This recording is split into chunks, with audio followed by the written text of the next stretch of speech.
Well, Passover is one of the most important nights on the Hebrew calendar. Jewish families around the world mark the occasion by hosting a Seder, a celebration that includes the secrets to the meaning of life. Take a look. Jewish entrepreneur and philanthropist Mark Gerson wants to share the buried treasures found in one of the most powerful ancient texts in Judaism, called the Haggadah. Within its pages, you'll find the story of the Exodus and Jewish Passover, which has guided families through their Seder celebrations for millennia. In his latest book, The Telling, Gerson shares this wisdom and insight, helping you live a happier and more meaningful life. Well, Mark Gerson joins us now via Skype. And Mark, welcome to the 700 Club. Gordon, it is great to be here. Thank you. Well, your book is The Telling, and that's actually the meaning of the Haggadah. Why this book and why now? Well, Passover, as you said, is the great Jewish holiday. In the Bible, it tells us exactly what it is. It's two things. It's one, it's the authentic, biblically ordained Jewish New Year, and it's also our spring festival. Two ideas, two concepts coming together to tell us that the spring, the season of rejuvenation, of newness, is upon us. It's coming up now. March 27th will be the Passover Seder, and we should take this opportunity to discover what are the opportunities that are open to us spiritually and opportunities open to us to help improve the world, and the Haggadah exists to guide us through that divine journey. Well, let's talk about the Passover. Let's talk about the Haggadah and talk about what the story it's telling. So what story is being transmitted? And it's being transmitted generationally. So what's the story? The story is the Exodus story. So the Passover Seder, which will be this year on March 27th and 28th, is the oldest running religious ritual in the world. What we do at the Passover Seder is we relive and we retell the story of the Exodus directly from Exodus 12 and 13. Everything we're going to do at the end of March is specifically ordained in the biblical text. Well, you believe it also reveals the meaning of life, which is that's a big one. So why the meaning of life? What is it in the service that reveals the meaning of life? Well, the Haggadah is basically the greatest hits of Jewish thought.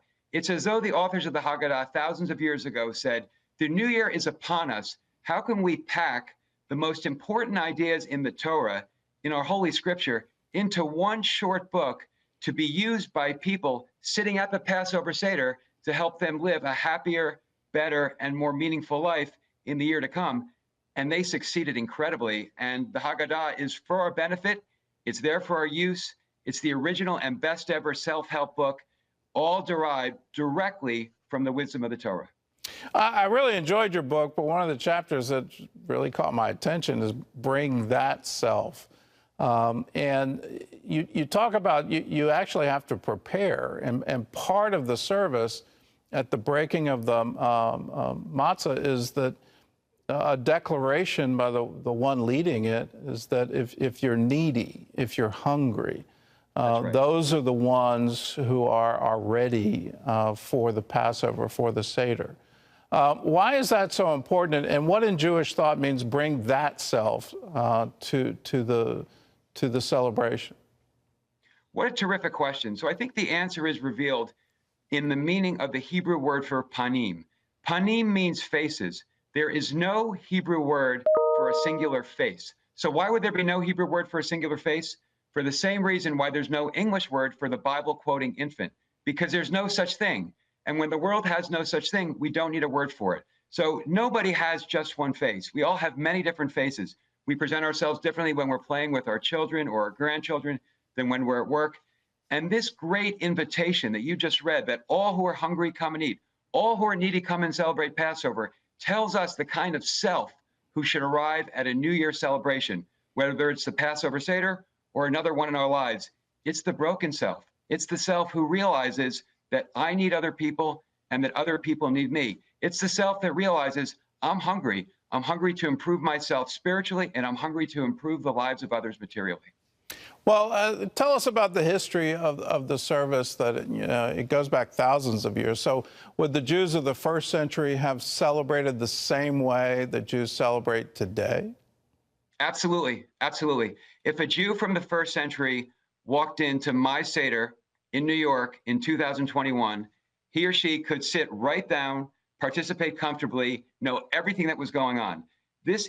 One of the staggering things, one of the incredible things about the Passover Seder and the holiday in general is its continuity. There is a sacred continuity to the Passover holiday that is such that if a Jew from the first century, or perhaps if even Moses, came into a Seder anywhere in the world today, from Newport News to New York to Tel Aviv, they would know exactly what was going on. They could participate comfortably in telling the great story of the Exodus in what is essentially a conversation that happens vertically between generations and a conversation that happens horizontally between Jews and our Gentile friends at Seders all around the world in any given year.